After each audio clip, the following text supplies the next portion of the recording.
listening to any of the I was, yeah. Okay. Summing up, yeah. Let's see. So how are we doing this? We're going to have a series of summaries, and then we're going to go back to questions, well, or there's the last question? Do it how you like, but you have 10 minutes to sum up. I have 10 minutes. Oh, well, I don't really need 10 minutes, but if you would like. I think that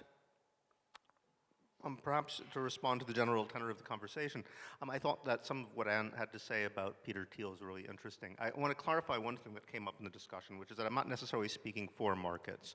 I'm saying that markets and capitalism are very different things. If you look at history, what you see is there's deep engagement. We have the tendency to cast things in our minds as if there's only two possible principles. There's either government or there's markets, and these are opposed principles. If you look at history, actually, markets, and so in any form that we would recognize, tend to be created by governments, usually as a ways of waging war and raising money for armies. These things have always been entwined. Central banking systems have always been involved in monetizing government war debt, and the money that, and this is an aspect of capitalism I think we don't talk about, the actual financial forms which have always characterized capitalism have been closely tied to the funding of military operations. And so if we're talking about capitalism as a total system, you have to look at all of it. And this remains true today, where the Federal Reserve essentially pays for the U.S. military internationally, or government treasury bonds, the connection between them.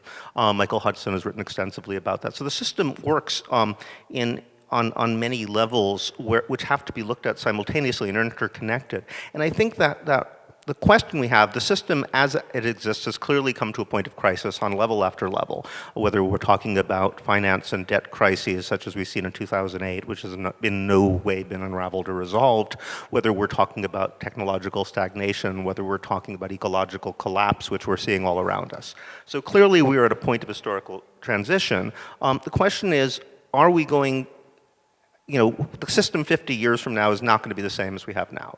It clearly has to be. So the question is, what are we going to do? Are we going to take a utopian version of capitalism, which seems to be drawn from either, imagining the system as it sort of should work, but almost never overall has. But there's no time or place where that was the major way it worked. It's always been entangled with government in these various ways.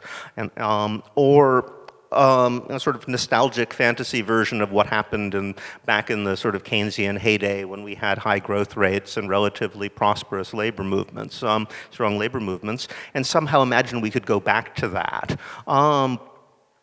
Which seems very hard to imagine how it could be done without destroying the planet even more than we have already, or whether we're going to think of something entirely new. And it seems like at this point, since we are at a point of massive transition, it might be nice to actually set our minds. And I think the person who said, well, why do we have to think in the socialist versus capitalist mode at all? I think that's right. I think that those terms go back to a false view of history. There's that we need to relook at our everyday social relations, which are, for the most part, not market-based, not capitalist. I mean, someone pointed out that, about 50% of all labor, even done here in the UK, is not profit-oriented.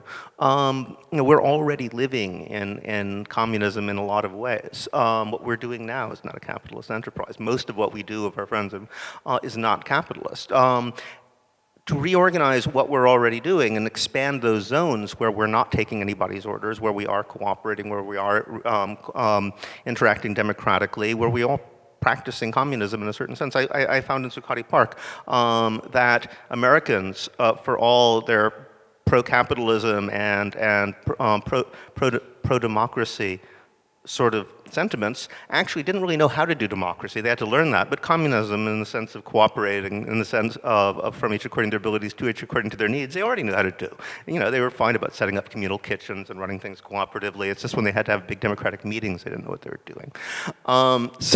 So I think that the elements exist for a completely different economic system. How we're going to put those together, what we're going to call it. I mean, I'm not going to call it communism. I think we're already doing communism on an everyday basis. Capitalism is a bad way of organizing communism, and we need to come up with a better way of organizing communism. So this is what I would suggest. We're going to be moving toward a different economic system. Why go back to this sort of fantasy version of what existed in the past, which wasn't all that great anyway? Why not come up with something else?